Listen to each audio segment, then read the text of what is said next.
My name is Bill. Victor has agreed to join us to be interviewed all about everything to do with leadership because he knows everything.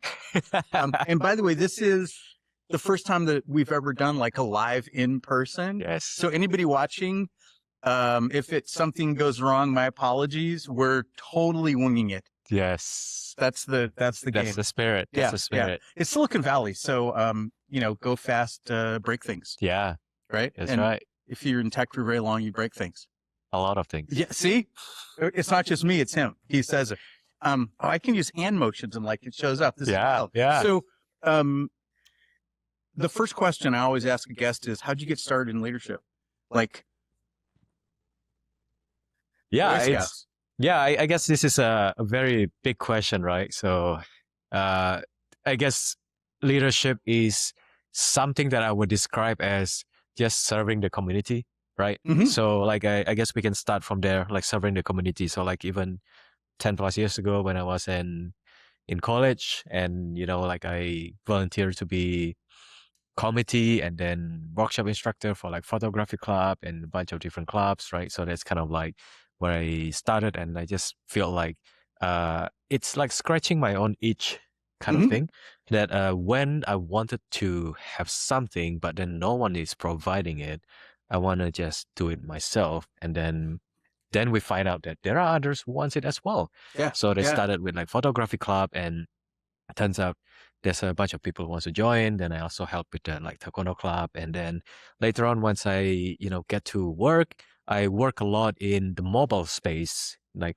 writing mobile apps, iOS and stuff like that. And there was this Melbourne mobile meetup. So I was in Melbourne at that time, Melbourne, Australia. And there was this mobile meetup, and they were looking for a kind of like committee as well to help them to manage this thing. So then I volunteer and join as the team member as well. Then it's kind of like here I am kind of organizing the mobile Melbourne meetup, and it was a nice meetup. Like we meet every, I think, couple of weeks, and then I help to like get speakers, right, and come to the meetup. And my partner at that time also had to help with the sponsorship so that we can get free food, free places. So it's kind of a good synergy, and it's really fun, right? It's like scratching my own itch. I want to see those experts come and give a talk. And by the way, I'm also getting free pizzas, and it's great. It's a win. Yeah. And I like it. Yeah. And then like when I get to Apple later, I also kind of like I wanted a book club.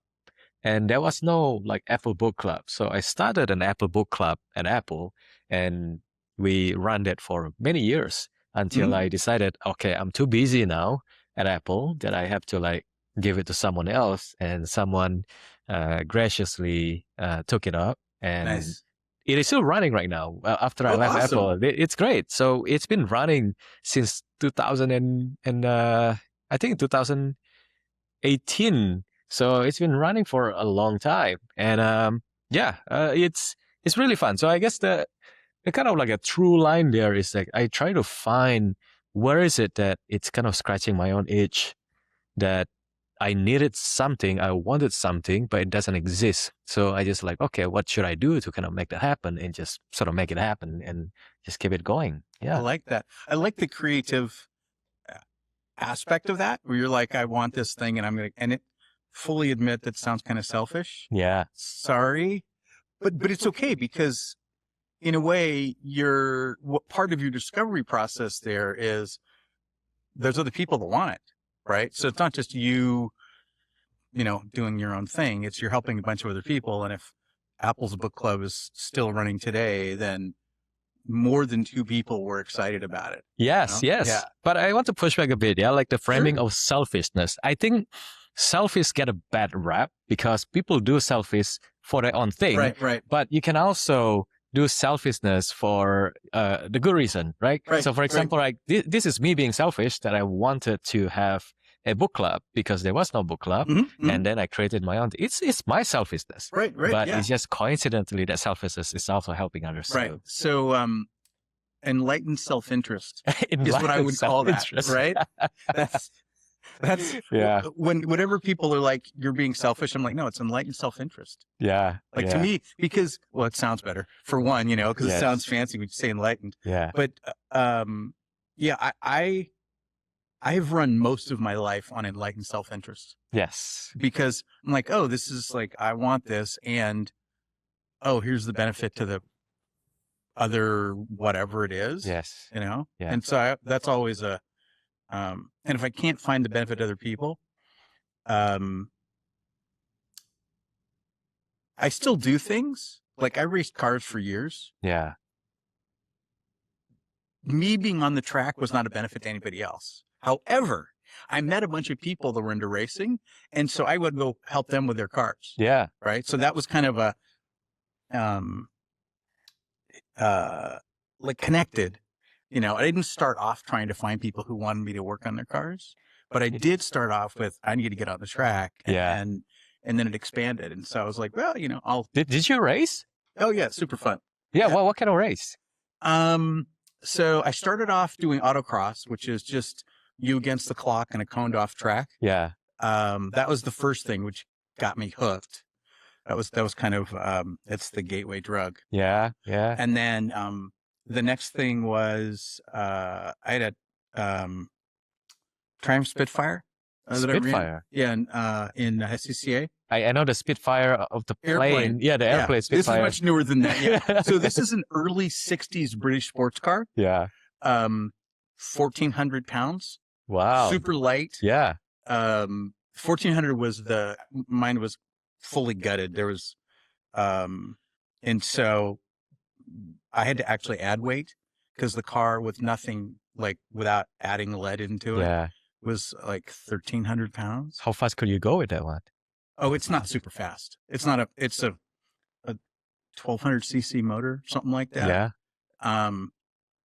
But it's pretty light. So but it's like, yeah. But it's like, I could run it to red line in fourth gear. Yeah. And that was it. Like there's no more speed beyond that. Okay. You can't go anymore. You can't go anymore, Yeah.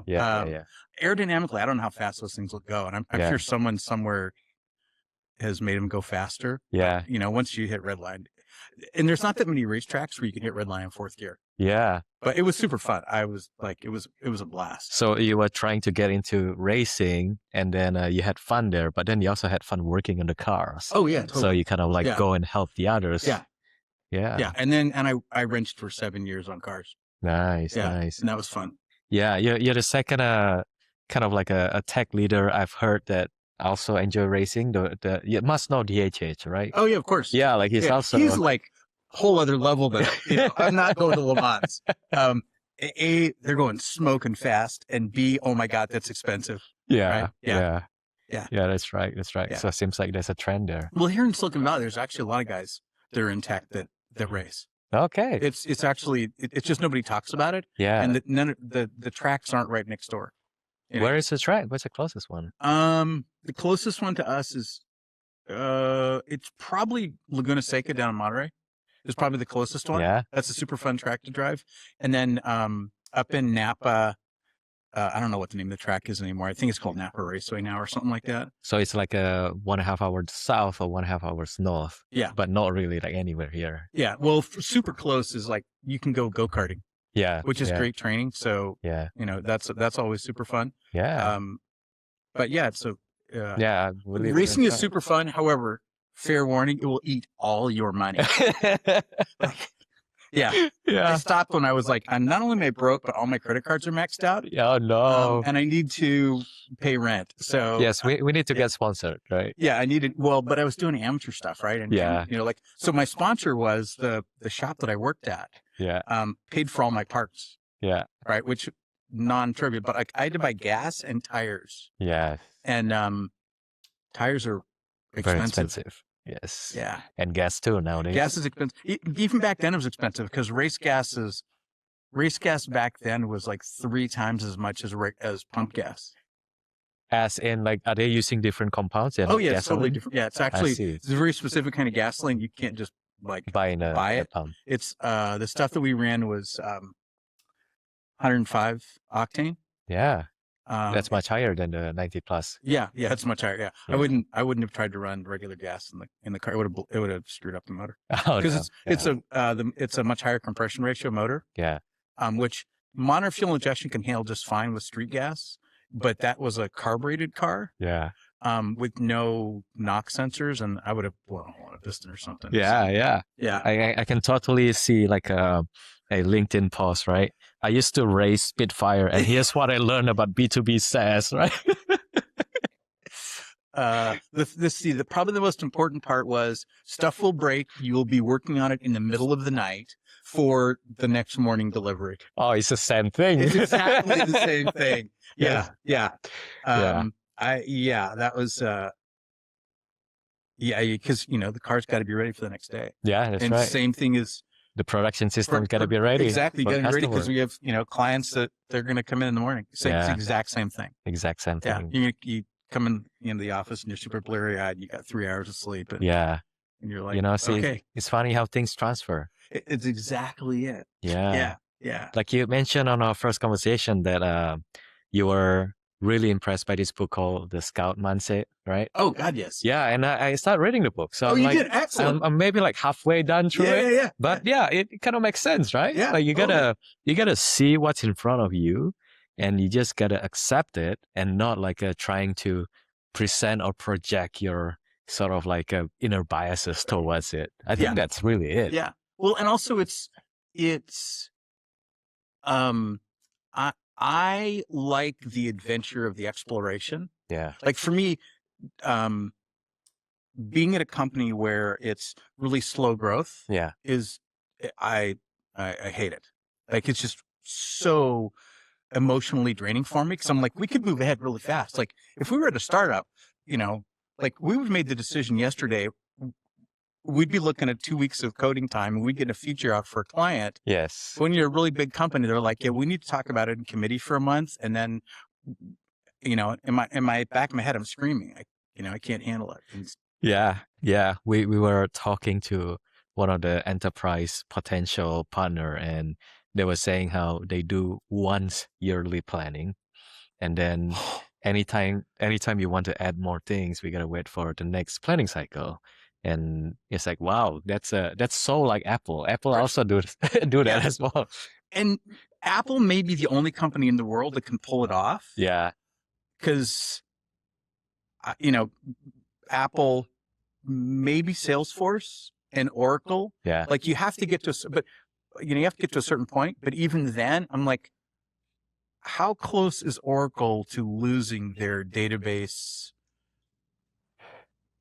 winning of the game, right? Hegemony.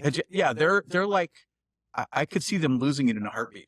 Well, I have not worked with Oracle database in a long time. Everyone ding, just ding, ding, ding, right? ding. I think it's just like they have a particular set of legacy customer that has used Oracle database, and at that time they were the best at a certain point in time. But now Postgres, RDS, Aurora, like so many other options out there. Yeah. And so I think that's one of those. Have you read Clay Christensen's book, Innovator's Dilemma? Yes. I think Oracle is somewhere in that arc. Yes. And that they know that how that game is played, and they're like, oh my God, how do we not die? Yeah. How do we protect ourselves? Well, in Oracle's way, by army of lawyers. That's what they have, right? Right. Yeah. Well, and amazing salespeople. That's the other part. Right? Yes. Salespeople are really good. I think that's part of the challenge, and I think they've also gotten into like government as a niche. Yes. And it's hard to get to be or it has been in the past, hard to get to be a government-approved vendor. Yeah. But now like Palantir's in there. Yeah. And so, and apparently Anthropic is not. Exactly. Yeah. So I think Oracle's kind of like, what do we do? Yeah. Ellison's a scrapper, so he's thinking of something. Stuff, for sure. He's thinking about something. I would not be surprised if they completely shift their models somehow. I mean, Microsoft did it. Yeah. Right. So if Microsoft can do it, anybody can do it. Yeah. Yeah. So, Microsoft's doing well. Yeah. It'd be interesting to see what happens. So, okay. So back to leadership again. We totally went off on a tangent. So I really like this thing for myself. What kind of, I'm a big fan of mental models Yeah. or belief structures. What are some of your beliefs about leadership? Aside from, I'm curious about this for myself. Like what else has to be true to make that successful? I think the scout mindset, I like it, and it kind of reminds me of what I have read a lot before, which is like stoicism, right? Which is like very similar to that, right? In scout mindset, there's difference of the scouts and the soldiers, right? The scout look at it, and because they are scouting an area, they need to know what is it that is the truth, right? The terrain is what I need to map. So anything that I see has to be pointing towards the truth. Right? There's no way, there's no point for me to sort of like fake something, because like we'll figure it out once we get to the terrain and it's not real. It's very similar to stoicism in the sense that in stoicism, I think in one sentence, it's really just, you can't change what happened to you, but you can only change how you respond to it. Yeah. And in business, in tech, in leadership, you always have tons of stuff happening to you, right? Always, right? Things are just running well, and then suddenly there's something happened, and then all servers went down, and then there's like a customer coming in, right? It's like, what do we do, right? So it's like, okay, let's just chill, right? And then let's do it. And then, of course, in this position, you always have like people leaving as well, right? So people leave for a bunch of other reasons, and we talk about selfishness before as well. And this is kind of like what I try to say to the people that I work with as well, right? We always have to make decision from this enlightened self-interest. I did not use that word. I usually just say, be selfish, right? Think about yourself, and you should make decision that you feel is right for you.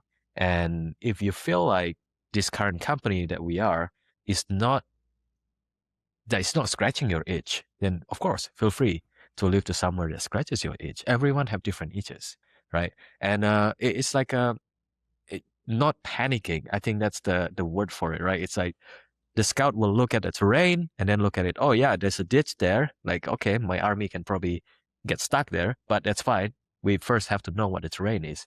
And then that is very similar to the Stoic principle as well, that shit happens, right? And then we just got to go and figure it out. And somehow I find that this is, it sounds to me like it should be common sense that everyone should think this way, but somehow it doesn't. Don't you think so? And nobody has common sense. Yeah, it doesn't. It's weird. The idea of common sense,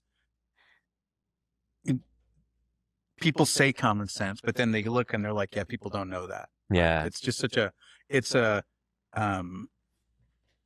it's okay to say that should be common sense, right? Yeah. But the reality is that depending on the environment that you grew up in and where you're learning things, there's stuff that you learn that you take for granted, that you say, oh, that's common sense. But someone who like, I mostly grew up in Hawaii, and so there's stuff about the ocean that for me is common sense. Yeah. That someone from Idaho has no clue. Yes. Right. Yes. And they look and there's stuff about Idaho, I'm sure, that to them is common sense. And for me, I'd be like, I have no idea. Everyone have different common senses. Right. It's all different common senses. And so it's really, I think it goes to the situational awareness. Yeah. And, you're talking about the scout looks around and goes, okay, what's the situation? What can I figure out here? Yeah. What's going to impact my army, my team, my whatever. Yeah. And I think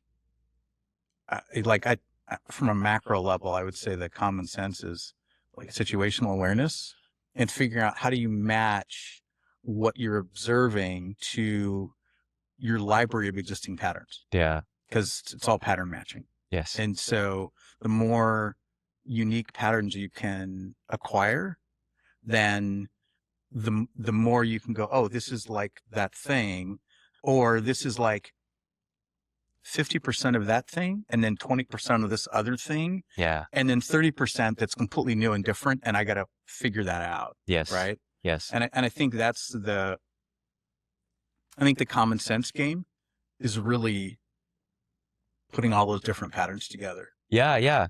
I think that is really one message that is really important for everyone to understand, or everyone to, at least if you don't agree with it, inspect it and see whether you can Right, find right. any issues with it, which is the fact that we are thinking like AI model, or rather it's the other way around, right?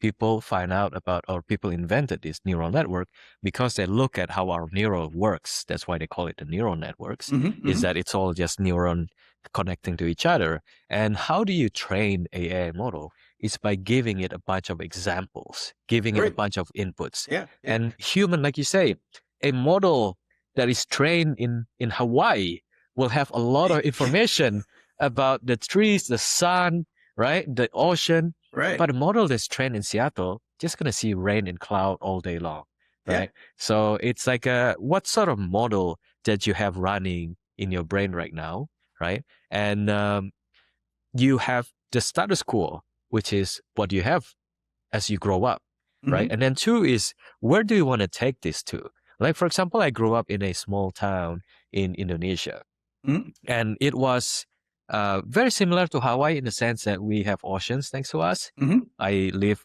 on top of the river, right? And then I just go and jump to the river behind my house and swim, right? Nice. It was like a lot of this nature stuff going on, and the way you grew up there is very, very different from Right. the people who grew up here. But regardless of where you grew up, it's like you gotta figure out, where do you want to go, right? For example, like I want to be in a startup that be a unicorn, right? Like this Mhm. is the dream of pretty much everyone who comes to Silicon Valley, right? And how do you temper, or how do you train your network to be in a position that is able to achieve that, right? It's like, it's not enough to be just who you are. It's how do you train your own neural network to be able to get to where you want to be, Right. Right. I think that's the most important part. Right. Yeah. And a big piece of it is, what's your desire, right? Yeah. Like you want to be, and you can adjust that, right? Like I wanted to race cars, Yeah. right? There was no car racing in Hawaii. Yeah. I had to move to California, Yeah. right? So I had to go, oh, okay, great. And then as new data comes in, right? Because when I first wanted to race cars, I didn't know there was no car racing in Hawaii. I lived there and I was like, oh my God, this is so much fun. There's barely any roads there. Right. Yeah. Yeah. And, autocross is in a huge parking lot, Yeah. right? So you find a huge parking lot, you set it all up, but that's it, Yeah. right? So then I move here and I'm learning all this stuff about car racing from guys that have been doing it for years, some for decades.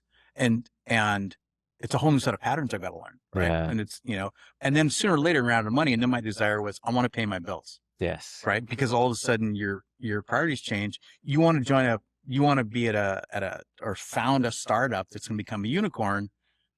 Well, what's that look like? What makes that happen? And then as it's building, when do you go, oh, wait a minute, I'm not Steve Jobs. Yeah. Right. I don't really want to run. And even Steve Jobs didn't actually, like being a CEO versus all the day-to-day stuff. Yeah. It's very different. It's like he wasn't sitting in accounting, looking at every order of staples that they were buying and whatever else. Right. So you got to figure out how do you want to play that game? And you have to be able to, I think, adapt your desire.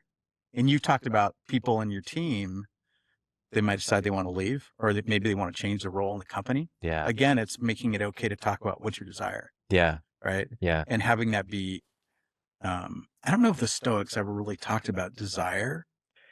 They do. They talk about desire as there's this kind of a virtue, right? So they mean virtue in a different way Mhm. of it. But desire is really, they do it in a way that you want to inspect the kind of the deep sense of what is it that you really want, right?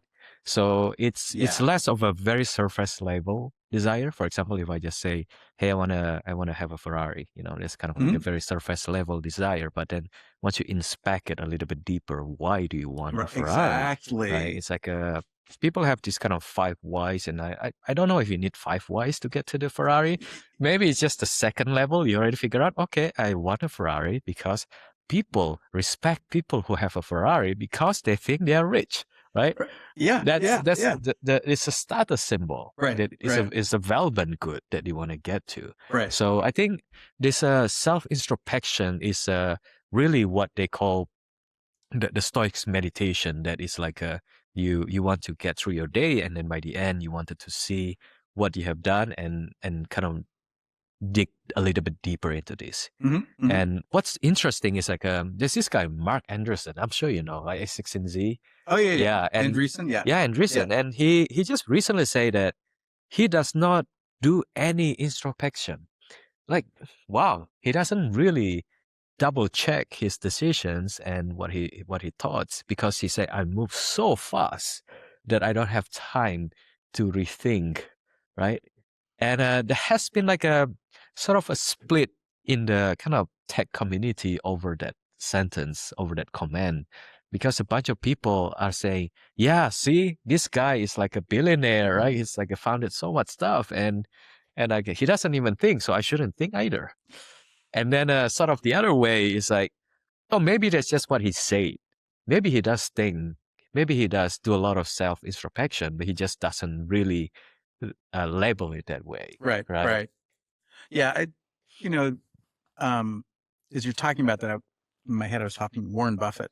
Yeah. Right. Warren makes decisions after a ton of research. Yeah. I wonder how much research Andreessen does before he makes a decision, and if he has a strong unconscious competency that he can't talk about because it's all subroutines running in the back of his head. Yes. And he's not paying attention to it. And then because he's just never had that kind of conversation where someone actually forced him to say, so how did you get to this point? Right. Like, Yeah. let's talk about that, because Yeah. people don't usually do that. Yeah. Right. They don't try to reverse engineer their own behavior to make it transferable.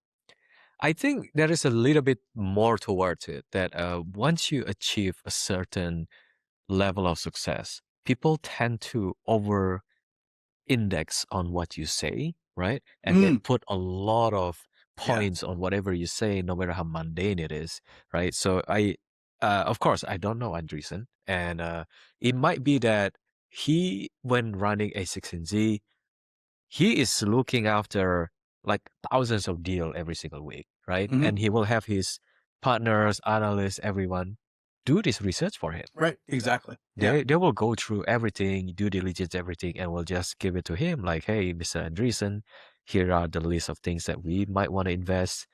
Which one do you think you'll sign? And Yeah. then he'll just like using that intuition that has been sharpened via funding so many different deals. They're like, Right. this one looks great, Yeah. right? And he just go with it.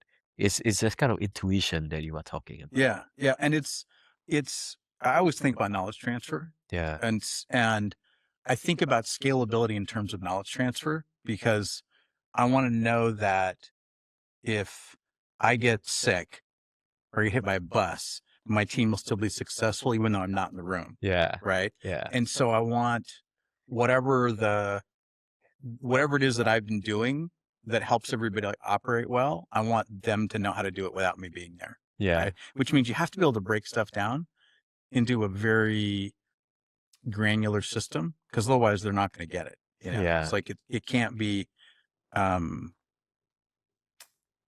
it can't be just sub-level routines running, because otherwise you can't tell somebody else, oh, here's how here's how it all works. Yeah. So the win for Andreessen is he makes decisions and they're presumably good. Yeah. Right. Yeah. The problem is it doesn't scale. Right. He has no scalability because he can't teach somebody else to replicate him and then double their deal flow. Yeah.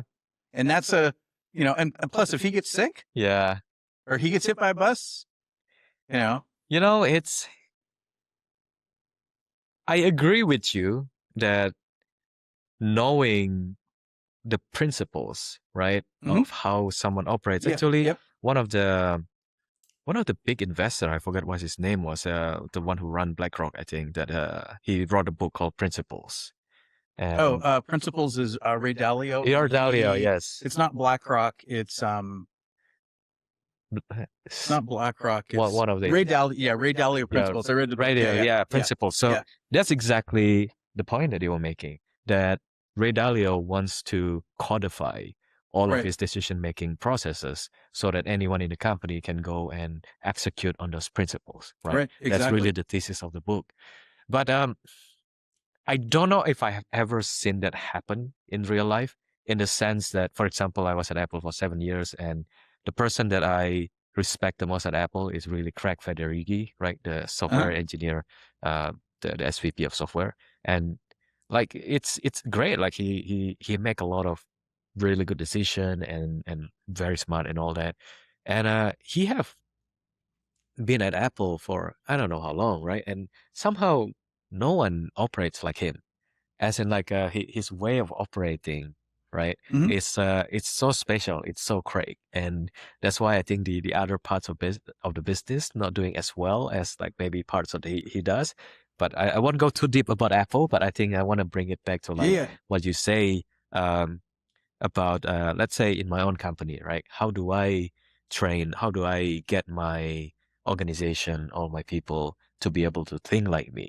And I think the answer is that it's very hard because it goes back to that neural network training, right? That I've been stuffing my brain with all these different books, all these different, talks and all this philosophy that I've been trying to consume. But at work, when you have other people who you wanted to train, they Mhm. may or may not want to read like 50 books a year. Like no one wants to do that. I haven't met a lot of people who do that outside of the book clubs, of course. Right. And book club people are special, Right. Exactly. Yeah. Yeah. And most people do not want to do that because they want to go to work. They want to just go and finish up their work and then go home, go be their family, go hiking, Yeah. which is totally fine, right? So this is where I'm coming to this point that I kind of want to pull a little bit on a thread of you say how we wanted to reduce the buzz factor, right? So that, of course, I want myself to be replicable so that Mhm. anyone in the company can make decision like me and push things forward. Yep. But I don't know if that's even possible because of the fact that everyone thinks differently and have like a tons of different subroutine that is kind of like running things Do you differently. want a clue? Yeah, What's 7 times 3? 21. Right. Do you know why? Why? Because we have a system for math that everybody on the planet, you probably learned that in Indonesia, Sure. right? Sure. So you have to systematize everything, right? And you have to figure out what are the abstraction layers of it. Sure. Like when you learn how to add, Yeah. the addition is the abstraction layer. It doesn't really matter if it's 1 plus 1 or 47,842 plus whatever, right? You understand the fundamental principles. And so if you can understand, and this works with every system, Yeah. right? If you can understand the fundamental principles, then you can apply them in context. So the Stoics have a set of principles, Yes. right? Ray Dalio wrote a book on principles, right? Yes. His perspective. I look at principles as fundamentals as first and foremost, what are your mental models or belief systems? And you can document those, right? You can, and you can, that's what we do with 40% better is right. It's like, Yeah. we're very deliberate on that because one of my ahas was I have beliefs about leadership that other people don't have, which means my teams deliver better results because I start from a different perspective. Right. And if you can explain to everybody what those are, everybody's on the same, because nobody says, oh, 7 times 3 is 84. Right. Because we all have the same principles for math. Yeah. Right. So you lay that out in a way that everybody understands it. That's the first part. The second part, which may be the hardest part, is emotional resilience and understanding how people's heads work and where fear gets in the way. Right. One of the things about scout mindsets is that fear is different for people that have a scout mindset than people who don't have a scout mindset. I think people with a scout mindset are excited about the challenge more than they're afraid of the bad consequences. And they feed off that excitement of the research and the experiment and how do we make it work rather than getting stuck going, oh my God, if this fails, my friends are all going to think I'm an idiot, right? Or whatever, right? I'm going to go broke and my investors are going to hate me. Like people with scout mindset just don't think about that, right? It's like just not top of mind. And so you have to have deliberate emotional resilience skills that you can teach your team. Yeah. So they can replicate your perspective around stuff that's scary and go, oh, wait a minute. How do I, it's too scary. What do I do? Right. Because Yeah. most people will say, I hear this in Silicon Valley all the time, it's above my pay grade. Yes. Which is another way of saying, I'm afraid to go do that because I don't know how to do it successfully. Yeah. And so you have to know how to manage your emotions. And it's a skill stack, right? Just a skill stack. And if you can do that, then you can say, I'm going to do a startup. I'm going to go pitch a VC. I'm going to go do this, right? And then the third thing is you have to have communication skills. Yeah. And communication skills exist in a stack like math skills. Yeah. Right? Most people stop around the communication equivalent of multiplication. They don't go beyond that. Yeah. And so they wonder why they can't get the answer to, I don't know, some calculus question. Yeah. Right? Because they just don't. And they're like, oh, that's impossible. Nobody can do that. Yeah. And the problem is they don't know how to communicate effectively.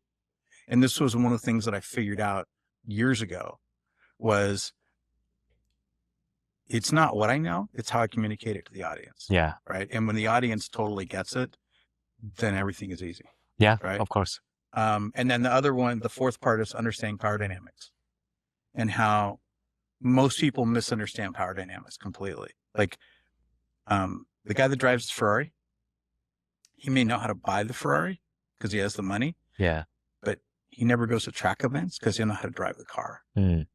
And he's afraid of the maintenance cost. Yeah. So he keeps the mileage super low on it because he doesn't want to take it to the shop to do the 15,000 mile service.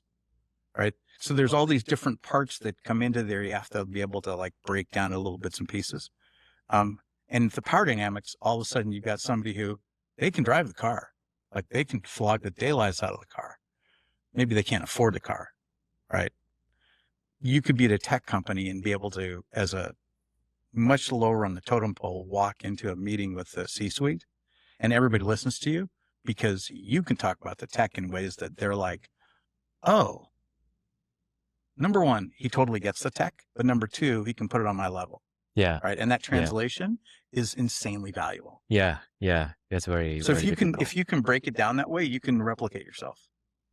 That's the game. Yeah. That's very interesting. That's it's, and so I've applied that model, that structure to, well, it's how I got into car racing, first of all, right? I changed my mental models, changed my emotional resilience, communication. Like that's the stack that I followed. So I tell my kids how to swim. It's how I get over my social anxiety. Like it's how I got my teams to run really, really well. Like if I find a better stack, I'm going to steal it. But I haven't found one yet. So, but in my mind, that's at least the best starting point that I can find. Yeah. To do it that way. Yeah. Yeah. That's cool. That's cool.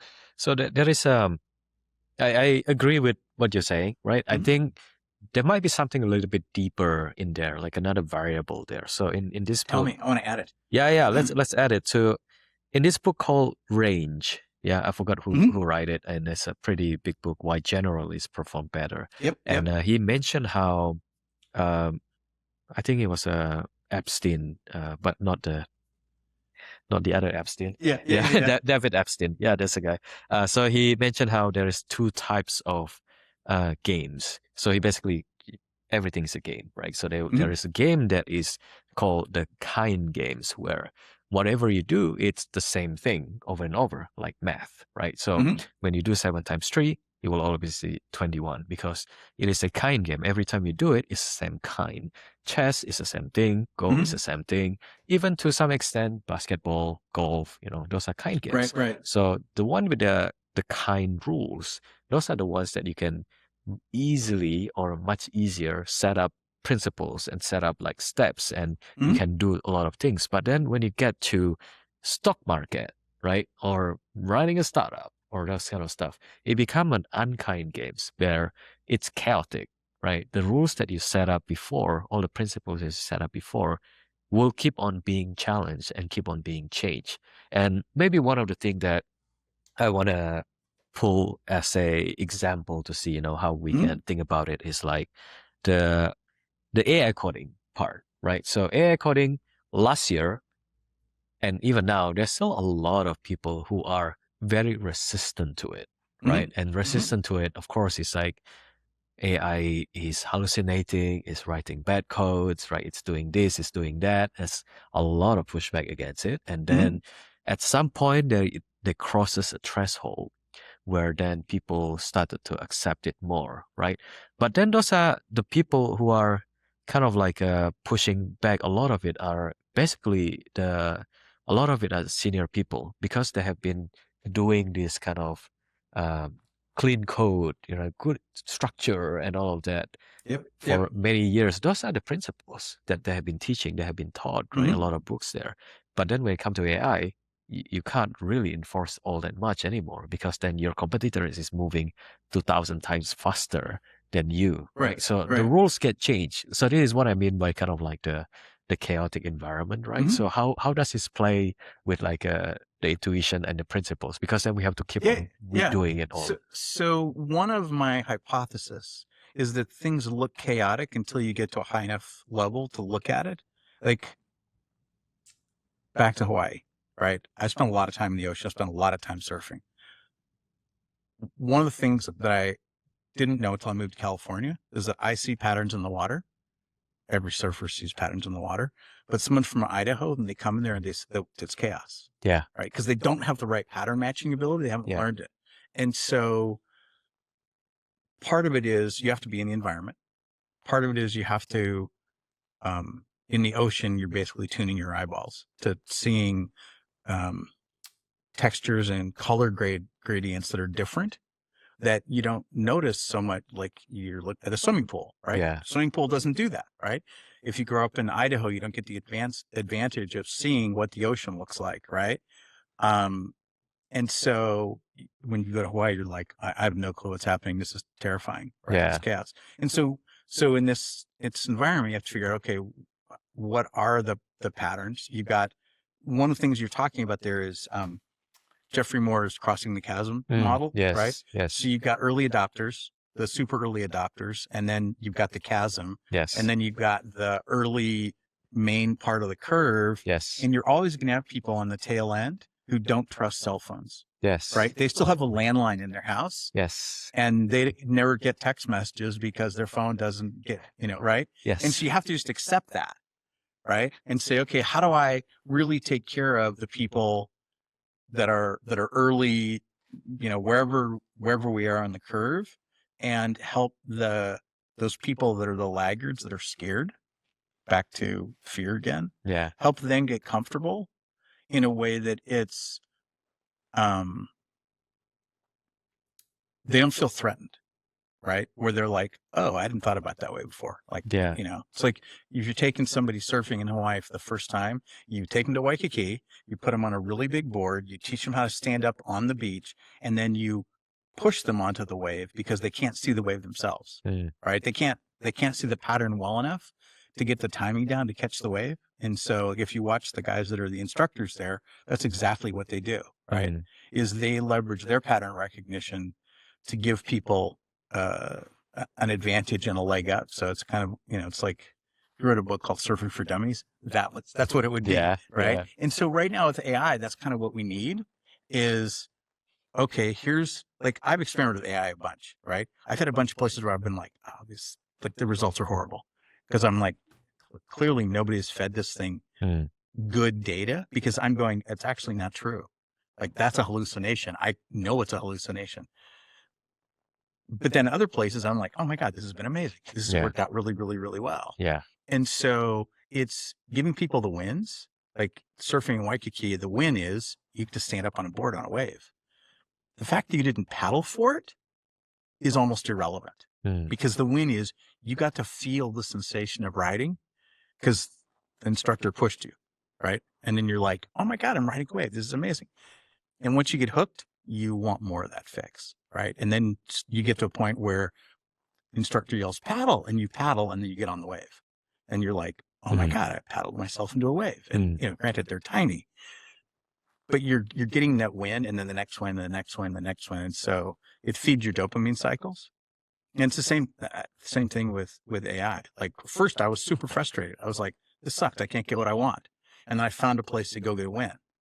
And I was like, oh, okay, this is cool. How do I continue down this win path Yeah. to do more and more and more down that path? Yeah. And at sometime in the future, I'll go back to the place where I had failure. Yeah. But it's how do you set the wins up for those guys to make it easy? I've got a friend of mine that's I think he's CTO, something like that at a company. And he's transitioning from being one of those people that was super resilient on the AI side to being really happy about it. Mm. And he talks about how he keeps having these failures, but he knows it's part of the process. And he's trying to figure out how to improve the success. And okay, where is it the AI is really, really helpful for me right now? Yeah. Versus, wow, this really sucks. And I don't see any chance of it getting better in the next day, week, month. Maybe in 6 months it'll be good. Okay, Yeah. well, you know, and so that's what he's doing. He's doing it to himself right now, you know. Yeah. And I think that's probably the way to get past that. You know, Yeah. it's remembering, you know, Jeffrey Moore's whole thing, which, and unless you come out with something that's insanely sexy, like an iPhone, like when iPhones launched, it was totally ruined everybody's whole marketing. Yeah.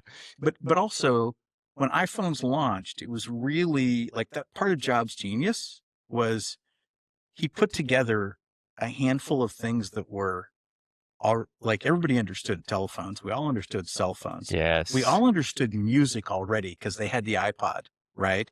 We understood text messages.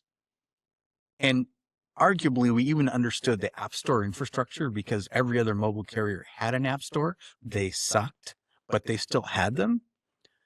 And so he was basically saying, here's all this stuff that you guys already know about. We're putting in a really cool package and it looks sexy. Who wants one? Yeah. Right. And so all the early adopter work was done by somebody else. He didn't have to convince anybody, Yeah. you know? Yeah. It's, we are basically encountering this right now in our company. Mm-hmm. So Boon is working on ways on how to take the archaic estimation processes. So are you aware with construction and how construction works? Yes, to a degree. To a degree, yeah. Yeah. So like architect will design something Yep. and then the owner will then go and find a bunch of different contractors to figure out how much do you charge, how long it's going to take, you know, those are the estimation service. And currently a lot of the estimators have to do it all and basically measure how long is a pipe, how tall is a wall, and then multiply it by, you know, to get the square footage to how much liter of paint do I have to buy, that kind of stuff, right? So those are still a very manual process, just like the manual coding process, people typing. Right. And now we are trying to come out or trying to create a bunch of ways on how to automate this. And just like the AI coding as well, the first wave of it, people don't really think that it's magical, transformative, because there's a lot of things that they get right, but then there's also a lot of things they get wrong, right? So we also found the crossing the chasm applies very nicely here. There are certain people who are like, wow, this is amazing. It got this and this wrong, but it got this right. Yeah. So that we are totally okay with you getting this wrong because the right part is good enough for us to kind of adopt it, and then they'll come and like, let's just keep on fixing it. So they keep on giving us feedback and we'll fix it, and they become kind of like a partner that you know, they are a customer, they're using it, and then they keep on telling us what is wrong, and we keep on fixing it. And keeping them happy is really a matter of how fast or how well can we fix the pains that they are having, right? Yeah. And those customers are the early adopters, and those are kind of like the ideal customer for early startups, right? Because startup with that. But then there is the other customer who wants it done, who wants it great, Right, of course, which is like your friend who's like very resistant to AI coding, right? And they just like, oh, this sucks until, and they wanted to wait until it's sort of like good enough kind of feel, right? Yeah. And Yeah, I think this analogy really transcends like a one field, right? It's really like a goes Yeah, over because to. so what is it that you're really good at right now? So we are really good at certain trades and scopes, right? So like there's so many different trades in the construction industry. There's a steel beams, the joists, there's a concrete, Mhm. there is like architecture walls, there's like piping, mechanical, electrical, so many of them. Mhm. There's so many. And for example, right now we do not do civil just yet, and then we don't do landscape, and our kind of architectural is okay, not amazing, but our mechanical and our steel is amazing.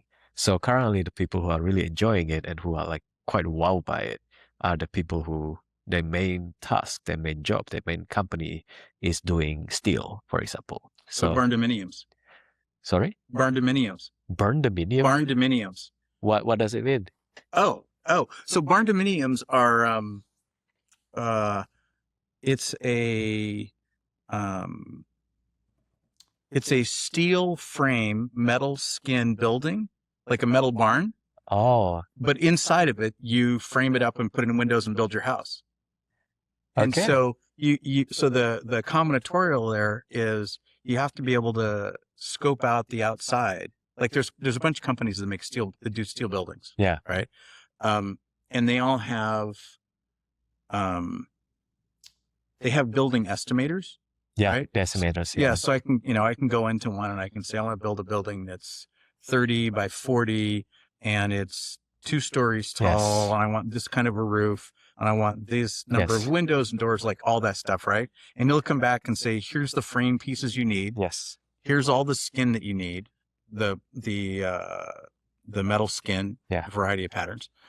Here's the roof, blah, blah, blah. Here's how much it's going to cost you to buy the kit, Yeah. right? Doesn't tell me how much concrete I need for the foundation and nothing about the interior. Like, it would be really nice if they would say, oh, if you want to do a stick frame inside, Yeah. here's how many 2x4s, 4x4s, blah, Yes. blah, blah, blah, blah. And in California, you're going to need this much for the shear bracing, Yes. right? Whatever they call that stuff. Yeah. The shear walls. The shear walls. Yeah. It's completely not part of the game. Like Yeah. they don't even care, right? Yeah. Even though the kit that they're doing is designed for barn. So barn dominium is a company. No, barn dominium is just it's a name. Type, it's a kind type of like of a building. type of building. And especially if you're in an area that's prone to fires, like, California up there, because they're steel exterior, it makes the fire department, the building department really happy. Because right now I don't know what the code is right here, but I know up in that area, you have to have either a metal or a concrete exterior when you're building a house. So that the fire doesn't go and travel to the next so part. you're minimizing that. And Yeah. like, arguably, if the fires are right there next to you, the metal will get hot. Yeah. But you're minimizing the chances of Transfer. problem. Yeah, that's right. Yeah. That's But right. barn dominiums are like that. That's a great example, right? Because if you want to build one, you need to do two completely different things. Yeah. And if you go and you say, oh, I want to design a house, I don't know of any way to say I want to design a house, but it's got a barn dominium outside and have it work. Yeah. Because everything assumes, oh, you need the outside also, and the barn dominium stuff doesn't have the inside. Okay. It's a whole new market for you. Yeah. Never heard of it before. Oh my God, yeah. I'm working on building one, so that's how I know. I see. Yeah. You're building a barn? I'm building a barn dominium. So I'm building a metal building. For what? What's the purpose? did I tell you about the farm? No. Total separate thing. You're making a farm right now. Yeah. Nice. Yeah. So, folks, if you want to stop watching now, we'll come back. Yeah. We'll cut it. We'll cut it. I got interested in regenerative farming, a few years ago. And, at the same time, I'd started whitewater rafting up, American River, up the gold country. How long have you been in California? 8 years. Okay. Yeah. You know where they found gold in Coloma? No, I don't. Okay. I'll have to figure it out. We're going to have to, like, you're going to have to leave the state until I you know. learn this stuff. I'm I sorry. know. There's a state citizenship test you should have passed. So the whole 49ers, the California 49ers, Yes. started in this town called Coloma, which is ballpark halfway between Sacramento and Lake Tahoe. Okay. Have you ever gone skiing up there? I have been. I think. Okay. So I think I've been there. I went to this place in between Sacramento and Lake Tahoe while we going there. And then I remember there was a place where they say this building is one of the oldest building in California because there was this kind of gold rush people coming probably in. there, yeah. Yeah. Yeah, you were in the right neighborhood. Yeah. Yeah. So my girlfriend and I started talking about moving up there. And we started talking about regenerative farming and we started learning more about it. And when COVID hit, we got worried about food supply chain. Yeah. And so we're like, well, if we start our own farm, we just grow our own whatever it is that we want. And we don't have to worry about. Yeah. And so then it was like, how do we do it? And that turned into, we bought a hunk of land, and then started doing buildings. Yeah. And so now the building I'm working on right now, which is going to be a shop/office, it's concrete slab, Okay. metal frame. Yeah. And then inside will be, stick built. Okay. Yeah. But the way that the building codes are, the stick built has to stand on its own inside of the steel. You can't structurally tie to the steel. Why not? I do not know, but that's the building code. Is it because of when an earthquake hits, they want to make sure that the steel collapsing does not pull down the entire building? Well, if the steel collapses, it's going to crush the whole building. Right? So you're kind of out of luck there. But yeah, I don't know. But I know that the requirement is that the inside has to be able to stand on its own. And maybe it's because some of the steel buildings, the distance between the hoops is 4 feet. Okay. Right. And so you can't hang sheetrock on something where it's just a 4-foot span. You've got to have frames and everything else. Right. Hmm. And I know, I'm like, okay, I'm just going to accept it. I'm not going to worry about the why. I'm just going to build it the way they want it. And it's not a big deal. So yeah, so we're learning about that. And Nice. I have no, like, I did the kit for the outside. I'm like, okay, here's what I want the outside to be. And it's not a big building. It's basically an oversized 1-car garage. Yeah. For my first experiment in doing this. Yeah. You're building it all yourself. Mostly, yeah. Yeah. Nice. We hired somebody to help us with the forms for the slab. We had a guy come in when we poured the slab who helped to get it really smooth. Yeah. Guy was a wizard. It was so good. And then we hired a guy to help us once we had the frame in place to get it all squared and true. Yeah. Because it doesn't like all stand up magically in alignment with everything. Yeah. And so we hired a guy that has done those before, and he was like, okay, here's how you do it, blah, blah, blah. We got it all lined up, and now it's all beautiful. Yeah. Nice. The barn dominium. Barn dominium. Yeah. Yeah. Yeah. So that's, I want a piece of software that'll let me have the outside kit and the inside, so I know how much of whatever it is I need to build. Yeah. So I need to buy. Yeah. But but there's tons of barn dominium kits nowadays. Yeah. But they're all the outside, right? And the inside, you're left to your own devices to like figure it out. Yeah. Yeah. That's interesting. It's it's a whole other market. Yeah, it is. It is a whole other market. Yeah. And I haven't seen anything like that being built, down here in suburban areas. Yeah. But up there, it's all over the place. Yeah. People are doing it by a ton of it on the farm properties. Yeah. Yeah. Yeah, that's cool. So you guys have rabid fans already. We have some customers. Yeah. So with that, you guys have the house part all figured out, except for barn dominiums? We don't focus on the small residentials. So like I don't think we don't see any houses really. Oh darn. Yeah, so we are focusing mostly on kind of like a mid-market to enterprises, and they all So build bigger buildings. bigger buildings. So things like, we actually have one that's like a big temple in Utah, and Uh-huh. then it's like 1,000 pages PDF files, and every PDF will tell you like the first floor, second floor, all that kind of stuff. Yep. A lot of data centers, a lot of commercial, industrial building, warehouses. So those That's are the kind awesome. of the kind of like a building that we train our models on. Okay. Metal. Are these like metal frame buildings? Yeah, so the buildings are usually when we're talking about frames, usually it's like the structural plan, right? Yep. So Yep. the structural, most of the time, it is either concrete or it is steel, and usually it's a combination of those. So Okay. there'll be like the concrete slab, and then they'll have the steel framing for the columns, and then like a steel beams and joist, right? Mhm. And then in some rare cases, they will also have like the stick frames too. Okay. Yeah. Why did you pick that to go after for a startup idea? Because the market's larger, the TAM's larger. And the thinking here is that when you go with residential contractors, right, Mhm. their ACVs for their contracts are also not very large. Because like for a year, for example, a small to medium contractor might make up to like $50 million, right, in revenue. But Mhm. then if you go to like mid-market to enterprises, they can go to much higher. Okay. Okay. Makes sense. It's a TAM.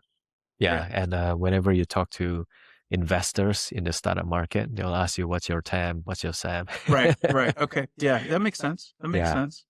of course, it's also a higher bar. It's a much higher It's a bar. higher bar, Right. and Right. it's very difficult to get it. So, like one of the most difficult thing that we had to do when we first started was really where do we even get the data to train this thing? Right. Because we look it up online, and the most that we could find are all these small residential homes. Right. Exactly. So many of them, Yeah. but they're all pretty much useless to us because the model that you train with residential does not at all know about steel frames, Right. right? Right. They don't do steel frames. Right. They don't do like concrete columns, like very rare. Right. And of course, like the HVAC at your house, it's really just Yeah. like Yeah. 3 pipes going from the cooling to there, right?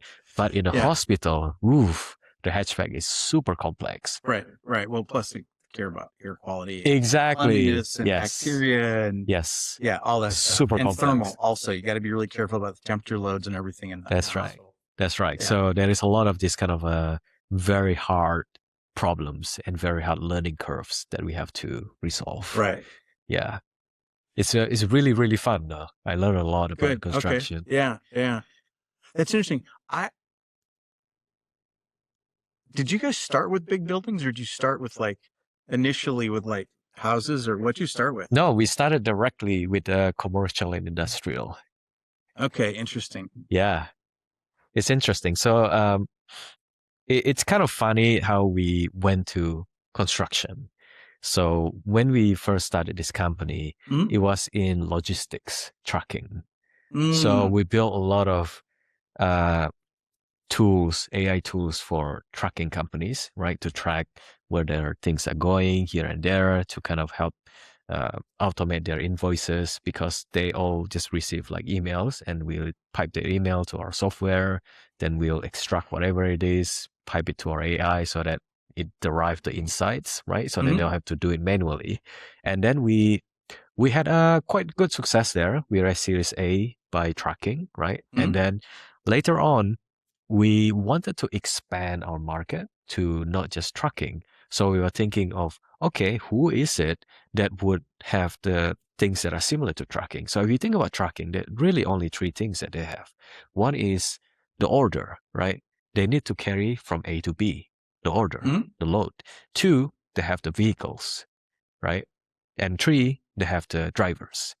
So we are thinking about field services, which is like, for example, if you're an electrical company, electrician, you have the order, which houses do you want to go and what to fix. You have the car, the vehicle, Mhm. Mhm. right? And then you have the electrician, the mechanic. So it's very similar. So we started to sell the voice agent, the email agent, the workflow agent, all the stuff that we have to a bunch of different customer. And then we had a customer in electrical, and they were telling us, yep, this they actually become a customer for the email agent and some other things. And they were like, this email agent is great. But you know what's taking the most of our time is this estimation process. And then they start sending us these PDFs, and they were asking us, can you help us with this?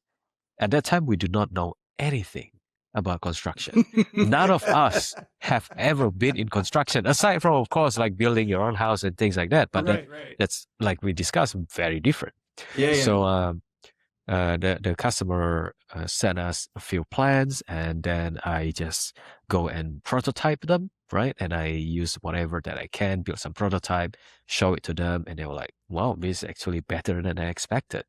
And then we started talking more about it. And the thing that made us decide why to move into here is really the calculation of the value of the work, right? So, for example, like this is also what I tell kind of other people who wants to start a startup, right? Pick the value that is high so that it's easier to quantify and justify that you can charge higher price. So, for example, like lawyers are very expensive, right? That's why company like Harvey, they can charge higher price, because if a lawyer costs $300,000 and your software costs $30,000, but you can accelerate this lawyer to operate like double. That means that your return on investment is 10x. It's massive, right? And but in logistics, the people working there are not very highly paid, unfortunately, right? The drivers are not very highly paid. The people who work in the back office are also, so that it is a kind of like a we can't really charge that high of a price because the margin's not that high. So, but in the construction industry, that's very different. One building is worth like $100 million, right? Or more. And then the people working on it, the estimators, they're also very highly paid, right? Some of them can pay to 150K, 200K. So it's like you have to have degree in like structural engineering, civil engineering, mechanical engineering, electrical, right? And after that, you have to pass through tests, you have to have experience, and then you can be estimator. So it's not an easy job to do. So then we started to look more into it. And these people are really smart. They are really sophisticated. They know about the building, about the code and all of that. And then the work now is how do we accelerate their work so that one estimator, instead of just bidding on one building every 2 weeks, because it takes 2 to 3 weeks in some jobs for one person to just estimate how long it's going to take, then that is the cap of the revenue of the company, right? If you only have one estimator, that's the maximum that you can bid. But if that one estimator, instead of bidding one job every 3 weeks, now can bid 10 jobs every 3 weeks, imagine the amount of revenue that your company can now make. you have a whole different bottleneck on subcontractors, which is a good thing to have. Concrete trucks, and where do we, can Platt give us all the conduit that we need? Yes. So you're moving around where the bottlenecks are. That's right. So right now, a lot of the bottlenecks is on the front part that we call the pre-construction. Interesting. So the industry, we talk to a lot of our customers, and they have a lot of issues hiring estimators. Apparently, it's really hard to hire estimators. There are some customers who have the job opening just throughout the year. They don't close the job opening because it becomes a kind of a just picking whichever estimator they can come and pass the interview, and they'll just get them, because it's very hard to say that, okay, we stop hiring and then we have to just open it up and try to find, because it's very hard. So it's like a serendipity that we found this niche to go into, right? Interesting. Yeah, and when we go into it, there was already a lot of companies that specializes in certain type of construction. So there is a company that specializes in electrical. There's a company specializes in like just architectural. One company specializes in steel. And originally, I was telling my CEO, right, telling Dipti, like, we should probably just take one and then go with it, go deep with one. Because as technical people, we know that you can resolve one problem first, and then you learn how to generalize it, right? But then she, being the CEO, being the very ambitious person that she is, she's like, no, let's do it all. So it's really funny because in the beginning, it was really hard to do it all because we are a small team. Then we try to kind of spread it out, like 2-3 people do mechanical, 2-3 people do electrical, and all that kind of stuff. We still do it now. And what's funny is that just last week, there is this conference called Advancing Pre-Construction Conference. And then that conference is really like the vendors of the industry like us went there, and there's a bunch of people in the estimation in there as well. And I have this LinkedIn post by an estimator from another company that just sent a post on LinkedIn, right? It's not from us. And he was saying like, it's really great to see all these people. And then here's my top list of companies that I've seen in this conference. And Boon was number 1 in his list. Nice. And I was like, wow, that was very interesting. So thank you, Kyle, if you're listening to this. And he mentioned that exact point that, 6 months ago when Boon first started, Kyle tell Dipti that you should not do all the trades. You should focus on one. But now he's like surprised by how fast we have progressed. Right. Yeah. So it's it's funny how that goes. Very cool. What are you struggling with right now? We are struggling with so here's the biggest problem right now.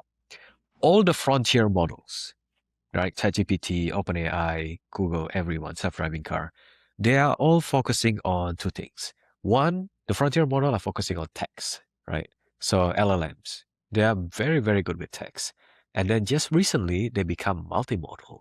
And in the multimodal, they started training a bunch of images into it too. But the images that they are training is always real images. Picture of a person, right? Or things like a giraffe. Yeah, a giraffe. Or things like self-driving cars trained for, which is like pedestrian, like really real pictures. Yeah.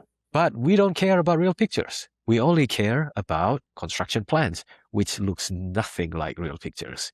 And in the terms of AI, this is a sparsity and density problem because it is an out of distribution. So we try to put our drawings into the latest Gemini, the latest Opus, whatever. Nothing works because they've never been trained for these drawings before. Right. So we'll tell it to like count how many light switches there. It just can't do it, right? Or say like, how long is this piece of rebar? It just can't do it. So it's not trained for it. But it's really good at saying that there's a giraffe eating a leaf from a banana tree, right? Because that's what it's trained for. Right. So that's our biggest problem, which is like none of the foundational model can do any of this. But I also say that it is the biggest problem, but also the biggest opportunity. Because it means that this is a really hard problem. And you can't just be a wrapper on top of something. And you've seen all the stock going down everywhere because people were now realizing that you can't just be a wrapper anymore. Right. You can be a wrapper, but then anyone can go and just vibe code something really quickly. And then where are you? People don't need you anymore. But with this business, because you can't be a wrapper, like we have to train our model.